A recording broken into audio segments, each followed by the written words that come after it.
Cámara. Grabando. Sonido. Grabando. ¡Acción! Cine entre amigos. Conduce Juan Carlos Garzón. Hoy nos acompaña Mafe Roussel, Sandy Castañón, Antonio del Toro. Producido por Diana Garzón. Bienvenidos. Buenos días, tardes, noches, otra vez aquí en Cine Entre Amigos. ¿Cómo están todos?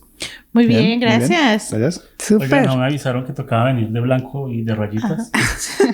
Hay un chat privado para eso. Aquí puro rayado, sí. No recibiste el memo, yo creo. Es un chat aparte. Sí. No sabía que... No son parte ustedes. Hoy estamos en Argentina. Hoy vamos a Argentina y tenemos una película, se llama El Hijo. Ahí va el intro. El hijo, basada en el libro Una madre protectora. Una mujer embarazada se aísla cada vez más de su marido. El comportamiento obsesivo y sobreprotector de él solo empeora después de que nace el niño, lo que obliga a su esposo a tomar una decisión desesperada. Dirigida por Sebastián Schindel, se estrenó el 2 de mayo de 2019. Bueno, tenemos yo nunca había visto... Bueno, películas argentinas había visto muy pocas. Y menos así tan dramáticas, ¿no? ¿Cómo les pareció la película?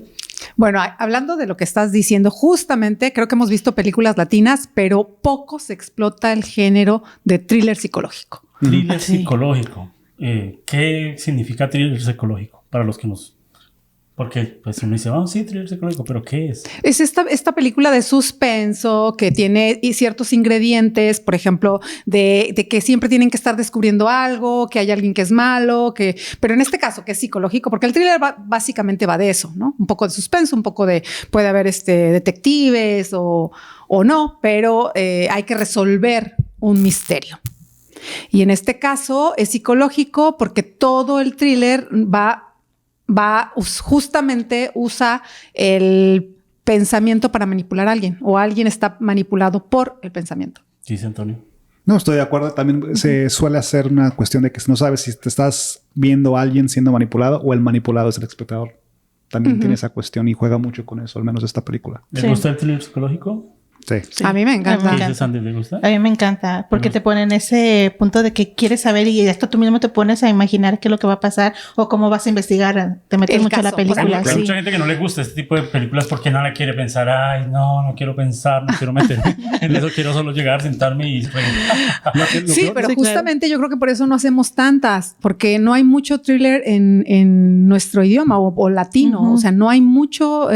solemos ser más de buscar comedia como espectador, ¿no? Sí. Como dices tú, no pensar. Pero a mí me parecen fantásticos cuando están bien resueltos y plantean un misterio interesante, porque además sí es cierto que no puedes, una vez que lo empiezas a ver, tu mente no puede parar de cuáles son las alternativas que tiene el héroe de la película o no para escapar, para descubrir, para revelar la verdad. Y entonces es así como que súper, súper atractivo para mí. Siempre ando maquinando ahí 20,000 opciones. La película se llama El Hijo y la primera escena están haciendo el hijo. Sí. Están teniendo el acto sexual. Están teniendo el acto y van a empezar el hijo. O sea, llega con toda haciendo el hijo y empieza mostrando como un artista, ¿cierto? Pintor. Un pintor y también tiene una forma... diferente de contar esta historia. Yo no sé cómo se llama en la literatura ustedes que escriben, donde empieza a contar como lo que pasó antes y lo que ya pasó después y los dos se van a encontrar, ¿cierto? Como que vamos bien la película y de pronto ya está metido en la cárcel, ¿cierto? Y empiezan a irse después y antes, después y antes. Sí, flashbacks y flash forwards. Sí, fue lo que me gustó mucho de esta película, que cómo te lleva en el presente y en el pasado. Para llegar a un punto. Y ya después desarrollar. Exactamente. Pero casi todo el principio, hasta casi la mitad, un poquito más, es yendo del presente al pasado. Del presente al pasado. ¿Eso tiene un nombre en la literatura o algo? No, le llaman flash forwards y flashbacks. Pero es más bien un recurso. Sí. Es un recurso que se utiliza no tanto como para escribir la historia. Sí, obviamente el guión así está hecho, pero me refiero que toda historia tiene un principio y un final y ya nada más en la forma de contar pensamos que, decimos que el flash forward y el flashback son un recurso para hacerte más atractiva la historia. Es un juego narrativo. Sí. Por eso empiezo con esto porque para nosotros como realizadores audiovisuales es difícil hay veces mostrar y a la hora de grabar bueno, ¿esto es después o esto es antes? Entonces puede uno perder detalles hasta en el pelo, ¿no? Porque el pelo, si es futuro, entonces ya cambió, o es pasado, entonces es más flaco o es más gordo. Entonces a la hora de grabar es un poco complicado, tiene que ser muy organizado para que no se pierdan cosas o detalles de que, ay, pero es que estamos en el futuro, ¿por qué puso esto? Sí, pero recordemos que hay un guión técnico y un guión literario, y el guión literario lo marca y el guión técnico lo remarca. Entonces todos están, obviamente, al tener un guión bien escrito, saben qué parte pertenece al pasado y al futuro. O sea, no, ese nos conflictúa a nosotros como espectadores porque no tenemos toda la cantidad de herramientas que tienes tú como director o la gente de producción para hacer. Tiene obviamente lo más delicado, yo creo, es la continuidad, justamente, de la forma en la que vas a grabar. Digo, hay directores que graban como ocurre la película de principio a final. Sí, así lleve flash and forward, y ellos graban lineal y a los actores ayuda bastante porque van avanzando la historia como en el teatro, ¿no? Pero hay directores que no, que hay directores por economía, por cosas, graban las cosas por optimizar los recursos. Claro, porque uno a la hora de grabar, si hay escenas así sean antes o después, si es en la cárcel, pues tengo que grabar todas las escenas de la cárcel. Tengo que grabar, entonces por eso es que es la mejor forma más económica o de ahorrar recursos para poder grabar una película. Esta película, lo interesante es esa forma de contarlo. Y también es un artista que se enamora de una chica europea, una noruega, y pues empiezan a formar primero una familia común y corriente, y ya empiezan a meterse en la parte de tener un hijo. Entonces ahí es donde empieza culturalmente la pelea, como la discusión, donde cómo criamos al hijo en Latinoamérica y cómo crían el hijo en Europa, y cómo esta persona que es de Noruega es una bióloga. Sí, es bióloga. Y también empieza a tener sus conflictos. Está basado en un libro que se llama Una madre protectora. No he leído el libro, no sé si ustedes conozcan el libro. No, la verdad no. Pero muchos dicen que el libro explica un poco por qué la película es así. Tú eres mamá, ¿no? ¿Tú no eres mamá? Yo no soy mamá. ¿No? ¿Usted tiene cara? Perdón, Sandy. No, ¿Cómo es? No. Si pasa eso, yo me cuido. Si es muy real cuando van a tener un hijo, empiezan a pensar cómo lo voy a tener, qué tomar, qué no tomar. Sí, yo creo que demasiado. Yo creo que habemos muchas, digo, hay de todo, pero yo creo que la gran mayoría de las mamás somos así. Una vez que eres madre, cambia tu vida completamente, te trastorna. Porque sí, efectivamente no hay nada más importante que ellos y los empiezas a cuidar desde que si eres planeadora como uno, entonces lo empiezas a prevenirte con tiempo, con multivitamínicos especiales porque quieres estar embarazada. Digo, muchas mujeres lo hacen, paran de fumar si fuman o de beber si beben o de generar otro tipo de hábitos para estar listas para embarazarse y que el bebé no tenga ningún problema. O bueno, de verdad, cuando lo anhelas, cuando te cae de sorpresa, pues ya lo agarras al mes, ¿no? Que te enteraste y cómo vas. ¿Por qué digo eso? Porque cuando uno ve la película, uno empieza a analizar, no, pero así no es. Entonces, algo que sí yo creí, era la panza de la muchacha, ¿no? Iba creciendo y se veía muy real. Muy natural. Sí. Se veía muy real cuando ella, la panza, y aún así se quitaba la camisa y todo y quedaba una panzota. Y ella se iba inyectando, ¿no? Sí. ¿Descubrieron que se estaba inyectando? Era el tratamiento para esa condición que ella decía tener, que le confesó el doctor. Ese era el tratamiento. Sí, porque recuerdas esa escena, donde ella va a pedir que le den esos medicamentos porque tiene una condición. Entonces... ¿Y el doctor le dice que no es necesario? Sí, pero te fijas que al final era el cuarto doctor que ya habían visto. Entonces ahí era como que, espérate, ¿por qué está pidiendo que se los den tan así? Además que sí me atrapó mucho y más porque empieza con unos personajes diametralmente opuestos, con historias cada uno también no normales, ¿no? Porque hablamos de que esta mujer es bióloga, más onda científica, investigadora, hace estudios, es muy académica, y tenemos a un pintor que, como todo artista, sin dinero y con antecedentes de locura, alcoholismo y bla, bla en su vida, un gran desorden, como típicamente digo típicamente porque no creo que sea la norma, se describe a algunos artistas, ¿no? Bohemio. Entonces, un bohemio. Y ya de ahí son completamente diferentes. Luego Plus, uno es de Argentina, latino, y la otra es europea y escandinava, específicamente, tienen una cultura muy diferente a la nuestra. Sí, polos muy opuestos. De repente polos muy opuestos, y ya como pareja no daban una, porque sí se ve hasta en la forma en la que se tratan, cuando viene un hijo que es muy deseado por ambos, en un contexto muy diferente, lo percibe cada uno, pues más difícil congeniar, ¿no? Entonces, pero sí se vuelve muy interesante la forma en que te empiezan a dejar ver esta mujer tan bonita y tan obsesiva con el parto, ¿no? Súper controladora. Controladora. Vi que cuando buscaron a los actores querían una mujer pues que hablara otro lenguaje, y cuando encontraron a esta actriz hubo mucha alegría, pero esta actriz no hablaba español. Casi todo lo que aprendía, aunque no tuvo muchos textos, casi todo lo aprendió fue por fonética. Oh, wow. Pero yo lo sentí muy fluido. Yo sentí la actuación muy fluida. Yo sentí que les creía. Pensaba que a qué les van a matar al man. También pensaba.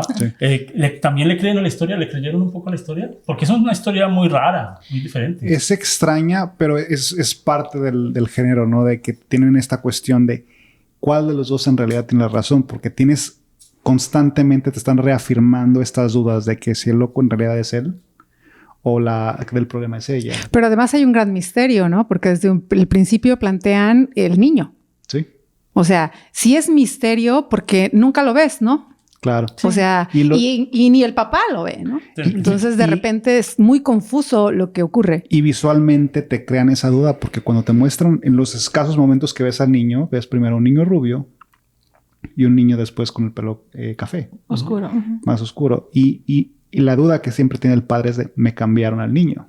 Me están dando uno que no es mío.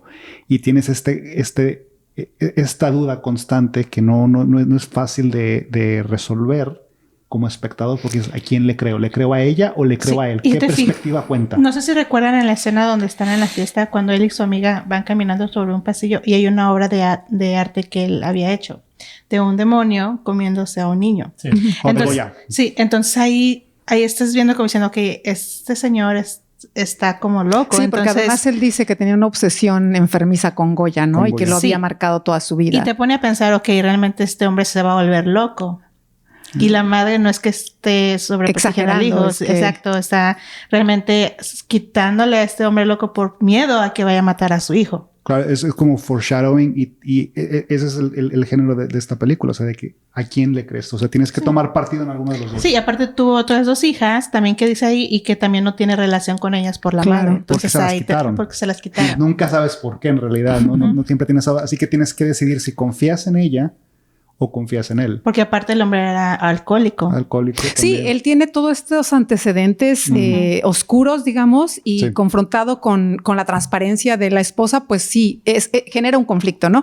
Pero yo creo que también es muy interesante el manejo del misterio con respecto al niño, pero en la situación jurídica que vivimos en Latinoamérica. Porque yo creo que ese mismo caso, como lo habíamos comentado en una película anterior, tiene mucho que ver en el contexto en que se desarrolla. Hay países donde la protección del menor es bárbara y cuando hay duda, al primero que ponen a salvo es al menor. Y en este caso vemos a un sistema judicial que siempre favorece a una madre sin buscarle mucho. Pero eso pasa en nuestros países también. O sea, en cualquier país... Bueno, en Colombia pasaría. No, digo por eso, en nuestros países latinos. O sea, esta historia tenía que ocurrir ahí, porque es el sistema judicial que nosotros tenemos. Es donde se favorece casi sin dudarlo sobre la madre y donde los juzgados actúan sin mayores pruebas ni relevancia. Porque el hecho de que no prohibieran o que le quitaran al niño, básicamente fue con nada. O sea... para que se diera ese misterio, porque tan fácil como decir, pues hacemos una prueba de ADN, lo llevó al hospital, pudo haber hecho una prueba de ADN, todos ¿no? pensamos eso, ¿no? Claro. Ajá. Y de repente, pero las circunstancias de justicia del país tienen mucho que ver, porque sería la inmediata. En Latinoamérica siempre se tiene presupuesto, ¿no? Que un niño siempre está mejor con la madre, a pesar de lo que sea. Y en esta película vemos el punto de vista desde el punto de vista del padre. Y al menos él firmemente cree que no es el caso. Y tienes razón. O sea, en otros países, digamos, más desarrollados, Sí. La prioridad es el niño. Lo que ustedes digan no importa. O sea, la prioridad es el niño y el Estado nunca interviene. Y hay carga de pruebas, por ejemplo, ¿no? Claro. Antes de poder tomar una decisión. Pero en este caso particular, para que la historia se diera y tuviera ese significado de duda, sí tendría que haberse dado en esas circunstancias, en ese contexto. Una escena clave fue cuando él por fin toma, y uno estaba esperando eso, ¿no? Que por fin tomara a su bebé y se lo llevara al hospital. Y uno, ay, por fin lo va a sacar, ¿sí o no? Sí. Y por fin lo vemos, porque no lo habíamos visto en una escena cuando le estaban alimentando y que él no quería, también la comida que le daban era muy rara. Era comida noruega. Era paté. Era paté. Todo, hígado de pollo. Todo es paté. Todo es paté allá. Todo es paté. Y entonces él por fin toma a su bebé, lo saca y él en realidad no golpeó a la mujer, solamente la empujó un poco. Pero eso... Se zafó de con ella. Sí, se zafó. La mujer sí lo hirió en el hombro, cuello. En el cuello. Y yo me ponía en esa situación, a mí también me hubieran echado la culpa a mí. Claro. O sea, y creo que a todos los hombres decíamos, no me van a creer. Claro. Es que volvemos a lo mismo que en América Latina se presupone que la relación de víctima-victimario siempre es de la mujer como víctima y el hombre como agresor. Y en esta película te muestran cómo puede ocurrir lo opuesto y qué haces. No, y además que efectivamente lo juega y favorece a la trama de la empresa, de la película.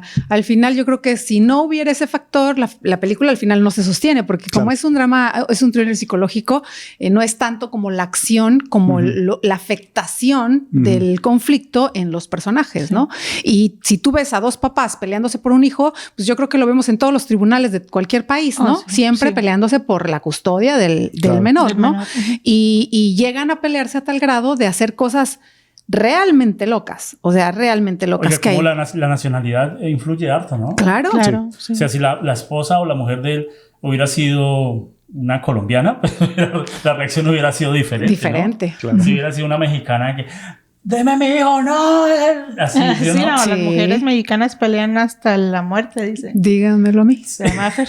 Entonces, la nacionalidad en la parte de casting fue parte fundamental en este. Donde hubiera sido al revés, donde de pronto la mujer hubiera sido una argentina y el hombre hubiera sido un europeo, de pronto no hubiera funcionado tanto, ¿no?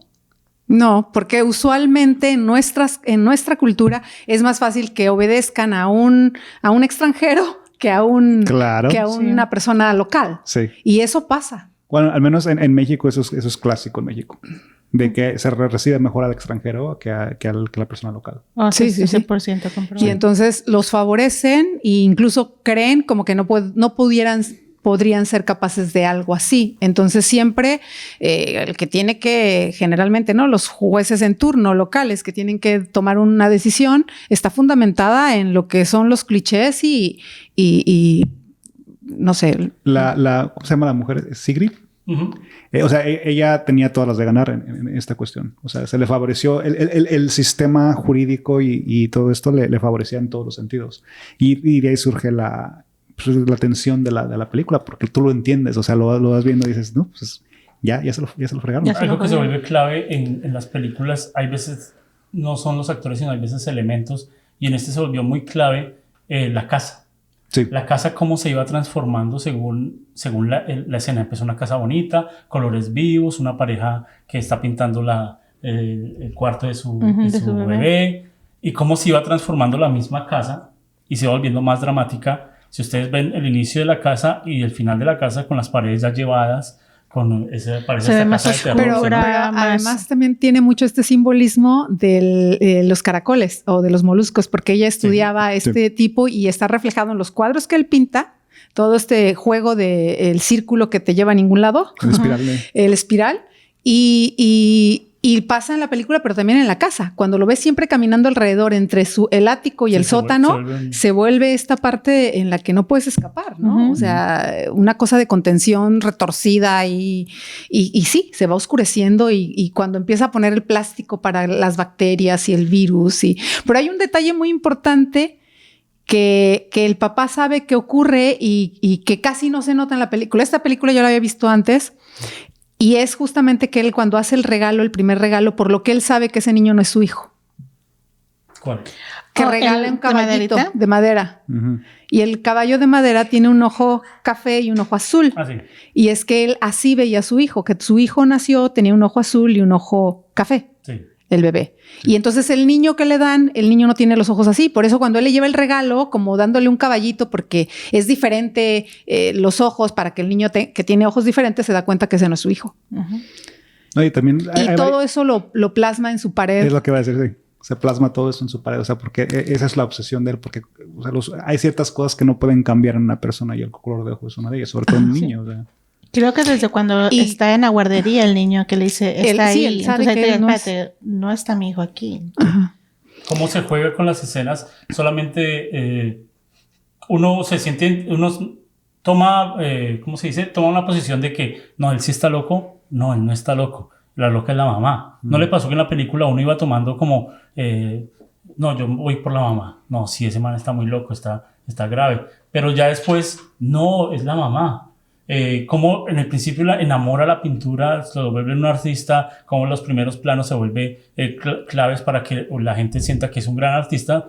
Y como eso era lo que enfermaba a la mamá, a la esposa, que ella decía, no, esta pintura me hace daño, por favor no pintes acá. Ah, sí, porque decía que podía hacerle daño al bebé y no sé qué tanto, que no quería que pintara en medio del cuarto. Sí, entonces eso que la enamoraba antes ya le causa fastidio, ¿no? Ya, sí. Y entonces ya hace sentir, yo como artista también hace sentir, y oye, ¿yo qué haría? Porque este es lo que le gustaba hacer, lo que en realidad era su profesión. Entonces ya esto le hace daño a su hijo y a su esposa. Y entonces, ¿pero qué? Si no tiene plomo, no tiene... Él decía, la pintura es la más segura. natural, es segura.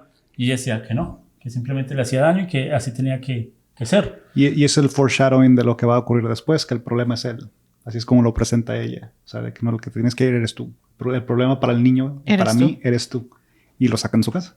Sí, sí, sí. O sea, eso te lo va dando de antemano y, o sea, volvemos a eso, de quién es el que está desquiciado aquí, porque los dos tienen sus detallotes, ¿no? Sí, la verdad sí, porque uno va mirando la película y le pasa esta sensación donde, no, pero no haga eso. Claro. ¿Sí? ¿Cierto? Uno dice, yo hubiera hecho de esta forma. Sí, claro. Un ejemplo, cuando él saca al niño por fin y uno dice, ay, por fin tiene su hijo, ¿no? Y se lo lleva con la abogada y con el esposo y ay, ya se ve muy bonito y él se va por el baño.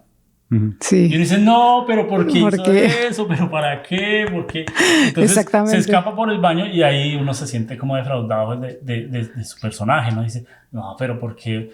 Debería ser más inteligente. Sí, ya tienes a tu hijo, o sea, ya. No, bueno, pero además él ahí sabía que no era su hijo. Sí. Claro. Él lo estaba poniendo como señuelo para averiguar, ¿no? ¿Qué era lo que estaba pasaba? pasando? Pero ¿no les pasa así, a ustedes que como actores, que hay veces hay ideas de directores que ustedes dicen, no, pero mi personaje no lo haría. Hecho eso, tan bruto es mi personaje.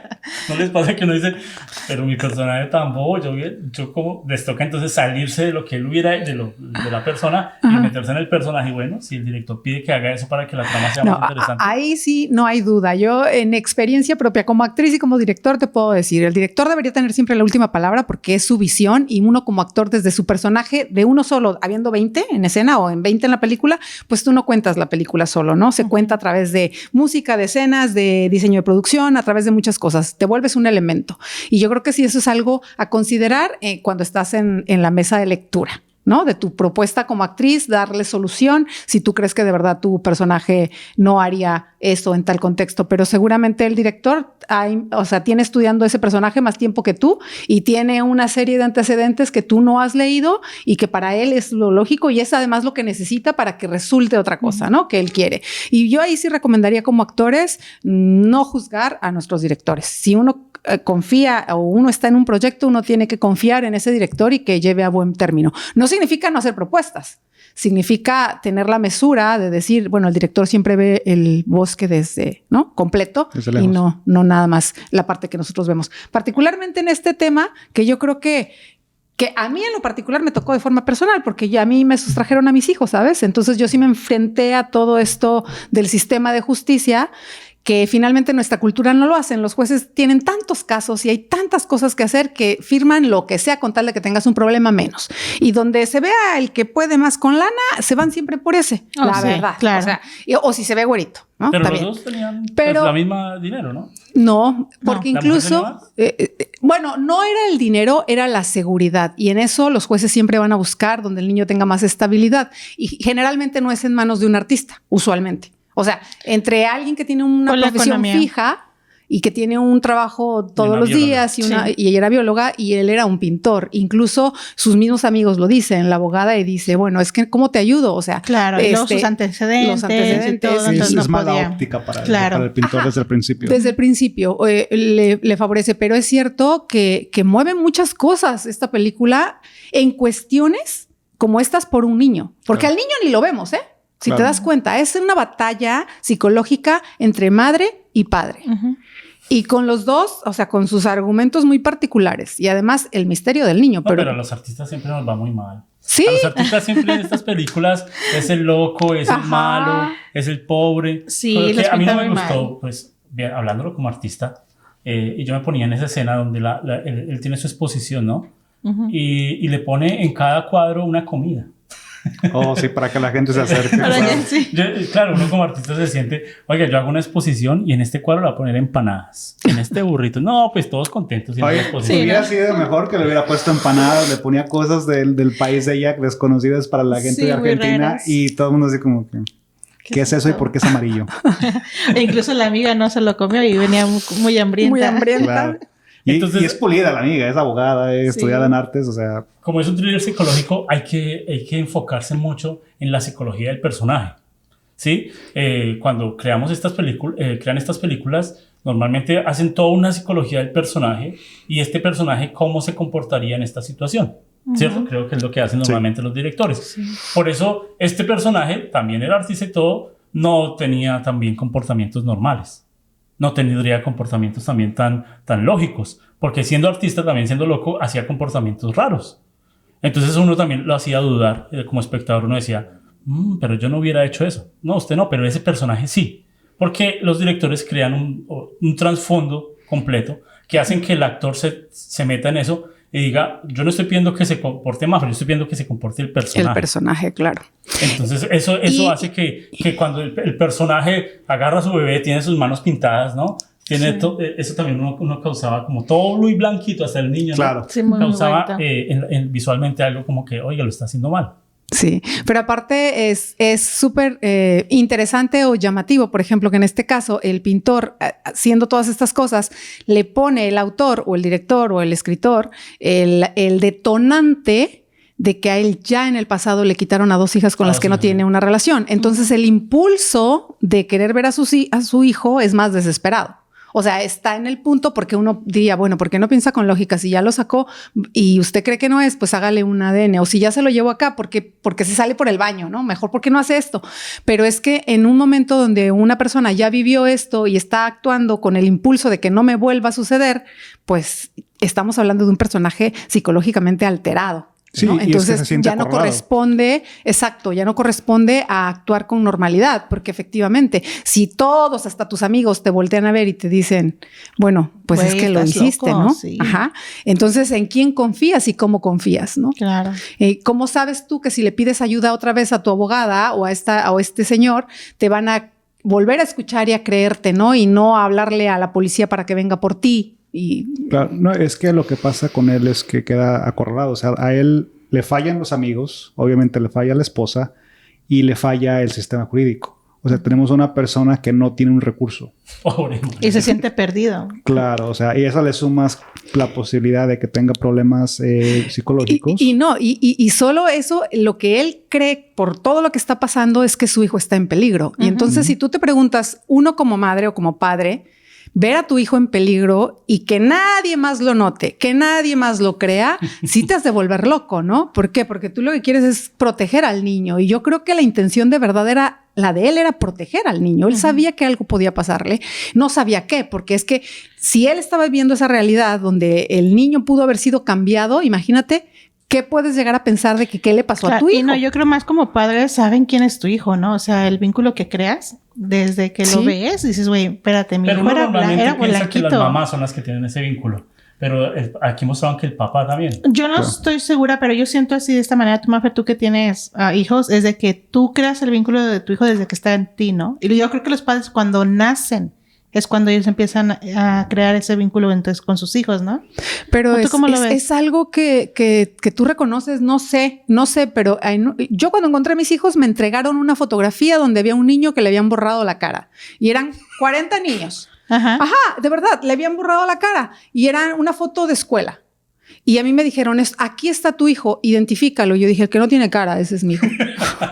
Yo sabía que ¿ves? Y todos tenían uniforme. Y yo no había visto a mis hijos en 2 años porque los sustrajeron. Claro. Entonces, cuando te das cuenta de estas cosas, tú dices, claro, como padre, tú sabes quién es. Es visceral. Y le habían borrado, o sea, es algo más, no sé, o sea, si me dices, bueno, es que tenía el suéter diferente, pues yo qué voy a saber, 2 años que no lo había visto, formado con un montón de niños y a ver, identifica a su hijo, pues es el que no tiene cara, y cómo sabe, así se para. No, y hay casos bueno, en Colombia pasa mucho de que cambian los niños por las enfermeras pusieron mal la etiqueta. Ajá. Sí. Y entonces cambiaron al hijo y le traen, no, pero este no es mi hijo, pero si nunca lo había visto.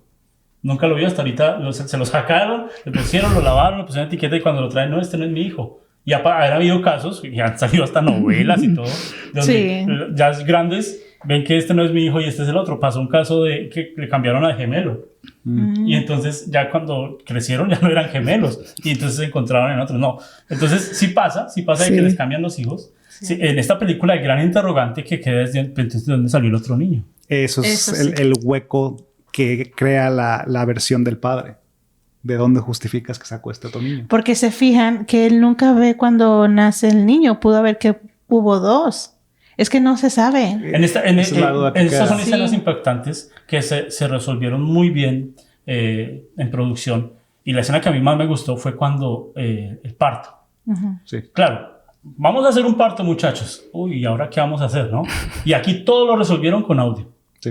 Entonces el papá va a estar afuera y va a tratar de entrar y solo se va a escuchar los gemidos de la mamá, y tras de eso en noruego va a escucharlo.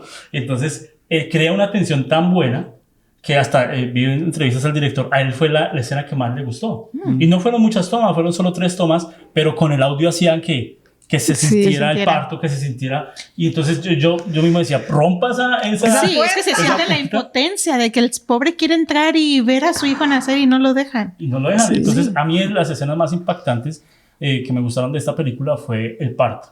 La forma en cómo lo resolvieron, en cómo mostraron con audio algo que no se imaginaba y cómo a través del actor podríamos ver esa tensión. ¿A ustedes qué escena le impactó más? A mí fue esa. A mí me gustó mucho. De verdad sí me gustó mucho esa escena. Porque lo demás se me hizo como muy simple, como que ya lo esperabas. Pero esa escena estuvo muy padre porque decía, rompa la puerta, como dices tú. Rompa la puerta, vete por la ventana. No sé, tú te quedas pensando en esas cosas. A mí me gustó mucho la primera de cuando van la pareja de amigos a conocer al bebé y llevan un regalo. Y el papá no sabe cómo explicar ya lo que está pasando, ¿no? Y tiene vergüenza y todo eso se le ve en la cara. Y cuando le ve el regalo y dice, bueno, pero el bebé no usa esto, ¿no? Usa solo puro algodón y colores claros y casi que le dice, pues su regalo no me sirve, ¿no? Sí. Y cuando esperan y se ve que esperan y otro café y la mamá nunca sale a enseñarle al bebé, que en nuestra cultura todo el mundo tienes un hijo y va todo el vecino a ver al bebé, ¿no? A conocer al bebé y van a tu casa y tú estás amamantando contentos y con el chamaco acá y lo pasas por todos los brazos de todo el mundo. Sí. Ajá. Dicen, se me descuajó el niño por pasarte acá. Ya le hicieron mal de ojo y bueno, lo que sea, pero es un motivo de visita, de reunión, de todo. Y en este caso, la mamá completamente aislada. Y ya cuando ellos se quieren ir y dicen, no, ustedes lo van a ver porque yo a veces, cuando bien me va, lo puedo ver 4 veces, o sea, que puede entrar 4 veces al lugar. Tú empiezas a ver desencajado a este hombre y decir, no, o sea, no lo puede estar inventando. Algo está pasando. Y que por fin le sacan al bebé, el papá y uno como espectador dice, bueno, ahora sí, saquen al bebé. Y ellos dicen, bueno, ya lo vimos, nos vamos. Sí, porque ellos ven como que también como que la mujer no quiere ni soltarlo. Sí, ellos perciben la cosa rara, el loco pero es el papá. Ahí sí, ya me lo por la mirada perdida y así. Él se mira muy mal. Está muy desencajado. Dicen, otra vez está tomando, ¿no? Claro, y él no había tomado, eso lo volvió a tomar una vez. ¿Y sabes qué? Porque él de hecho era novia de la muchacha anteriormente. Sí, que todo quedó entre amigos, Pero ella ya conoce sus antecedentes de antes. Entonces yo creo que ella lo vivió. Entonces, bueno, está pasando por el mismo momento. Ajá. Sí, ya les sabía sus mañas. Sí, ya. Una personaje que entró, que fue ¿cómo le dicen en su país? ¿A la partera? Sí, la partera, sí. Entró muy siniestro, ¿no? Es una muchacha, es una señora que uno dice, esta me va a matar a mí. Sí. Entonces uno ve esta y tras de eso, no sé, el director dice que ellos dejaron muchas claves en la película y creo que una clave es no traducir el noruego en los subtítulos. Porque uno veía los subtítulos también y no traducían. Sí, no traducían el noruego ni en inglés ni nada. Entonces uno no sabía qué dijeron ellas. Y yo creo que clave fundamental es lo que ellas decían. Porque al final uno dice, ellos hablaban y la esposa le decía al esposo lo que decían, pero en realidad no estaban diciendo eso. Pero es interesante el efecto que causa cuando están sentados los tres y ellas dos están hablando en noruego, que nosotros no tenemos como usualmente la traducción. Tú ves cualquier otra película donde vengan otros con otro lenguaje, nosotros vemos traducción simultánea. Y en este caso el director hace eso, dejarlas todo el tiempo hablar en noruego y nosotros tampoco nos podemos entrar de una... Nada. Lo único que ponen la misma posición que hay. Sí, solamente entonces él está ahí en la mesa desesperado. Sí, uno se siente y lo único que sabemos es de que... yo creí en algún momento que él iba a decir, por favor, aquí me hablan español. Sí, no, pero lo único que sabemos de ahí... No se dieron cuenta que ella le dijo que ella había sido la que asistió a su madre en el parto de ella. Sí. Entonces ella estaba muy confiada de que ella le iba a ayudar. Entonces lo único que él sabía... Un mexicano que hubiera dicho, no. Aquí se habla español, si me traes a un señora... Aquí hablamos buen cristiano, no me vengas con esto. A mí me dices en español lo que están diciendo o se va. Así de plan. Sí, así hubiera dicho en Colombia, que hablan español porque no les entiendo y qué están hablando. No, escuchan muy racistas. Parte fundamental en el final es que ellos hablan una línea en noruego y se acaba la película ahí. Y creo que eso que dicen, si ahí ustedes saben qué es lo que dicen ellos, escriban en los comentarios, creo que es parte fundamental del final. Yo lo que espero es que no sea parte fundamental, que sea un comentario X, nada más de relleno. Sería mucho más gracioso, porque todo es el misterio de la película, que se dijeron las noruegas. Voy a poner a una noruega que me diga qué fue lo que dijeron ahí. No, ahí dijeron, pásame la sal. Le hago el tamal así Yo no, porque ellos hablaban en sí. Pero hay cosas que son absurdas. En estos libros psicológicos también hay cosas que uno dice, pero no le creo. Entonces, el man sigue a la señora, a la partera o la nana, y la sigue en el carro, ¿sí o no? Y entonces ella va en el carrito en el coche, y él la sigue en el carro, y no se da cuenta que la están siguiendo. O sea, no, él está ahí despacito, así, ahí pegadito. Que no me vea. Y uno dice, y voltea y no lo ve. O sea, no va a ver que le da el hijo. Hay cosas absurdas. Hay cosas absurdas donde confiaba en sí misma la señora. Sí, tiene que ser exagerado en el drama para meterlo más, ¿no? Entonces él, cuando va a ir a romper la puerta, pues, o sea, si hubiera sido más inteligente también, pues va a llamar a la policía, viene mi hijo, yo sé que no es así una prueba de ADN, pero tienen que haber estas cosas absurdas en lo lógico para que de pronto tenga consistencia la trama. Claro. Y sí, se basa en las debilidades de los personajes, de los caracteres de los personajes. Este drama, thriller psicológico, del 1 al 10, ¿cuánto le ponen? Bueno, a mí me gustó, me sorprendió que haya y me gustaría que hubiera más de ese género en nuestros países, que siempre es comedia. Yo sé que les encanta y que lo pasamos bien, pero este tipo de reflexiones, porque a mí me llevó mucho, tal vez por mi experiencia particular, a todo este juego de lo que influye, por ejemplo, los tribunales en el caso de la separación de las familias, que a lo mejor ni siquiera tenía mucho que ver con eso, pero te das cuenta que es un problema. O sea, pasa, no importa si ella es de Noruega y si él es donde está, sucede, y en todo eso se basa este thriller, en que le crean o no a él lo que está sucediendo, ¿no? ¿Y cuánto le pones? Le pondría un 6. Pero me gusta, pero le pongo un 6. No. Sí, la historia. Pasar de panzazo cuenta como pasar. Sí. ¿Cuánto le ponen entonces? Yo diría un 7. Porque en cuestiones estéticas me gustó mucho visualmente. O sea, cuando te muestran las pinturas, cuando te muestran estos cambios en la casa, los espirales, toda esa cuestión, le da mucho a la película. Pero pues tiene unos huecos, tiene un final abierto que en realidad no sé si me gustó o no. Porque nunca, en realidad no, o sea, te lo deja tu interpretación, ¿no? Y no me convenció. El 7. ¿Y Sandy? Sí. Yo le voy a dar un 8. Me gustó mucho. A mí sí me gustó mucho. Pero igual como dice él, el final también me quedé como que, Porque no sabe, la escena donde van los dos amigos de este hombre con el niño, si te fijas es un niño pequeño. Y al final cuando se escucha que está hablando un niño con esta persona, se escucha como un niño más grande, más mayor. Sí. Right? Entonces te quedas con eso de que, a ver, espérame. Yo quiero ver al niño, quiero ver por qué es lo que está pasando. Ajá. Claro. Yo creo que me hubiera gustado un poquito más. Yo le doy un 6 también, me gustó toda la producción, todo lo que... Pero ya, que es lo que quiero ya para terminar, ¿entendieron el final? Como es un final abierto, y hay videos en internet, ustedes buscan tratando de poner un final, explicando el final del hijo, cada uno da un final muy diferente. ¿Cuál es su final? Como es un final abierto, ¿cuál es ¿usted entendió algo? No, a mí me hubiera gustado saber más acerca de qué hacía la mamá en el sótano con el supuesto que tú asumes que sí tuvo bebé. Porque si en el contexto yo entendí que ese niño de verdad no era su hijo, como dices, ¿de dónde lo sacaron y cómo y el otro dónde está? Y al final no me queda claro nada. Supongo que efectivamente, como lo resolví en mi cabeza para quedarme tranquila, como suele uno hacer para dar closing, ¿no? A este tipo de cosas, es pensar que una vez que mató a la persona que mató, para no hacerles el spoiler, ya ellas no podían irse. A mí se me dice que el plan era ellas dejarle a un niño a él y llevarse al verdadero del país. Entonces te entretengo con este niño y nos llevamos al verdadero y nos vamos de aquí. Porque ellas ya tenían maletas y todo listo. Yo siento que ella experimentaba. ¿Cuál es su final, Sandy? Yo siento que esa mujer experimentaba con el niño desde un principio, porque estaba muy insistente en conseguir esas inyecciones que ella quería. Aparte, cuando el niño estaba cuando el hombre baja porque se había cortado, había muchos libros y fotografías muy raras. De hecho, estaba una serpiente, una fotografía de una serpiente.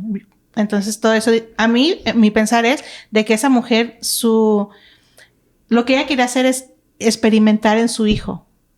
O sea, para usted, el hijo de ella era Fue un proyecto. Ajá. Un proyecto de ella. Sí. Que aún sigue. Sí. El bebé es un clon. Para usted, el bebé es un clon. Es un clon. No. ¿Para usted el bebé es un clon? No. Es que eso fue lo que no me gustó de la película. O sea, que en realidad queda todo eso inconcluso. O sea, porque el bebé el niño que escuchamos en la última toma final. En la última toma se escucha más o menos de la misma edad que el otro. O sea, porque ya habla.